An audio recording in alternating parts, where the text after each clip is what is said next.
Roberto, the Insect Architect by Laden. Roberto, the Insect Architect by Laden. Even when Roberto was little, he went against the grain. Like most termites, he melted over maple and pined for pine. Oak was okay too. But Roberto didn't eat his food. He played with it. "You're wasting a good meal," his mother said. "Don't you know there are termites starving in Antarctica?" But Roberto didn't answer. He was busy daydreaming about becoming a famous architect. Insect Inquirer, Roberto builds first house on moon. Who ever heard of a termite who wanted to be an architect? The other termites snickered. "Roberto, you should be a chef."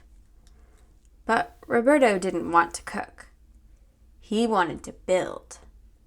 Hungry to start a new life, Roberto realized he had to leave. So Roberto packed his bags and took the train to Bug Central Station in the busy, buzzing hive of the big city. The city was a place where you could build your dreams. It was a place where you would be accepted. It was a place where the other termites wouldn't bug you. Roberto beamed hope like a lit-up skyscraper.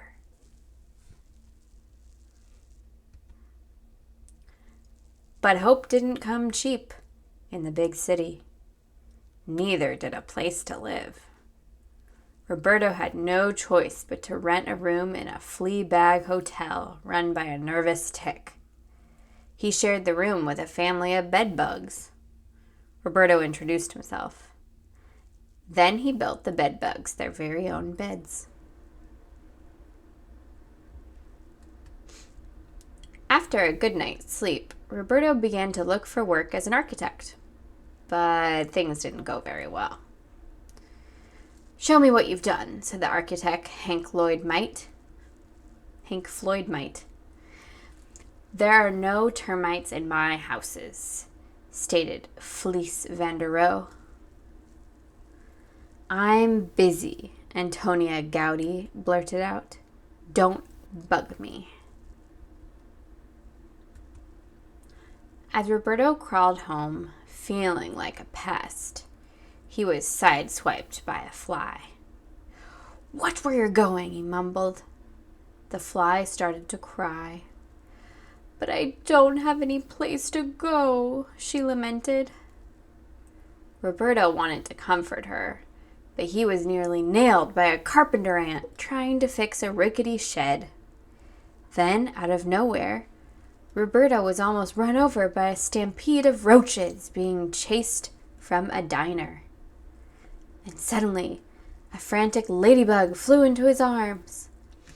"My house is on fire and my children are gone," the ladybug cried.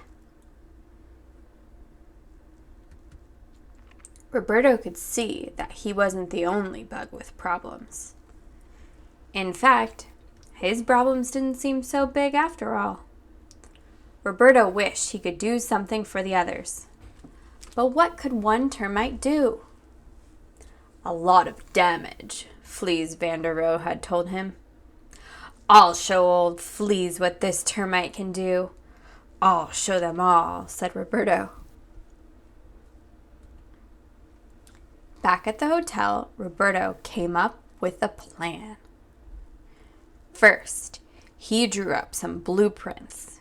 He sketched houses and streets. He sketched stores and playgrounds. By the time he was finished, he had sketched an entire neighborhood. "Now I just need to find a good location," he declared.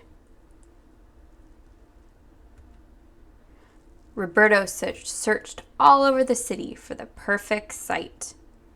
He finally found an abandoned, run-down block of crumbling buildings. It was a total mess.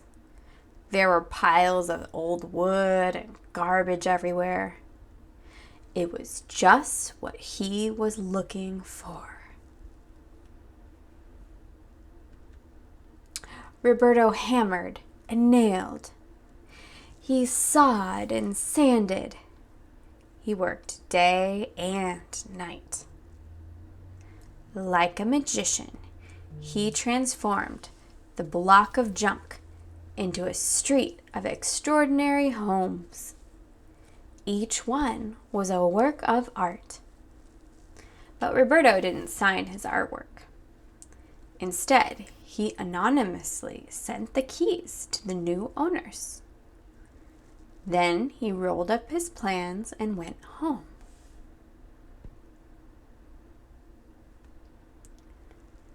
Some very surprised bugs went home too. Tudor, the fly with no place to go, buzzed with delight. "I'm a housefly again," she discovered. Then Grant, the carpenter ant, arrived. He dropped his tool belt on the porch. "Now I can have a real workshop," he beamed. The roaches were the next ones on the scene. "You won't find us sleeping in salads anymore," they rejoiced. Finally, Dottie, the ladybug, and her children moved into their new lair. "It's perfect," she sighed. "It's fireproof."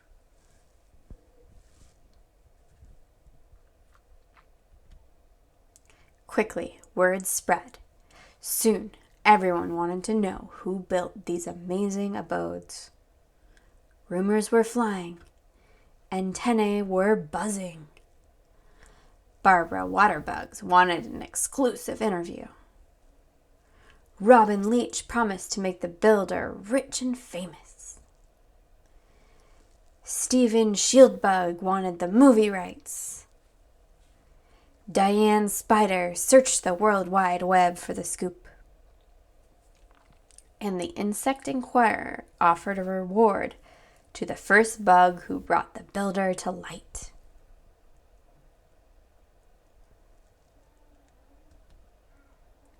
All day long, bounty-hunting butterflies took wing. Paper wasps swarmed the streets. Bold weevils crawled out of the woodwork. But late at night, a click beetle got the shot. The next morning, headlines screamed the news. Termite chips new homes out of old blocks. "It's Roberto," Tudor hummed. "He's our hero." Overnight, Roberto became the talk of the town. Architects offered him jobs. Book publishers wanted his story. Ladybugs sent him love letters. And his bug buddies threw him a big bash. At the height of the party, the mayor unveiled a statue of Roberto to be placed in the city park.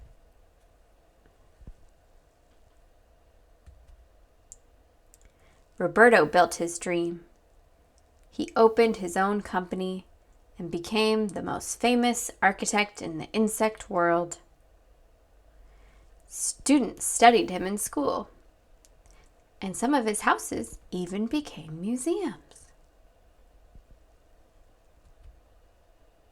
But best of all, when little termites play with their food, now their parents say, "Be creative. Maybe someday you'll grow up to be just like Roberto."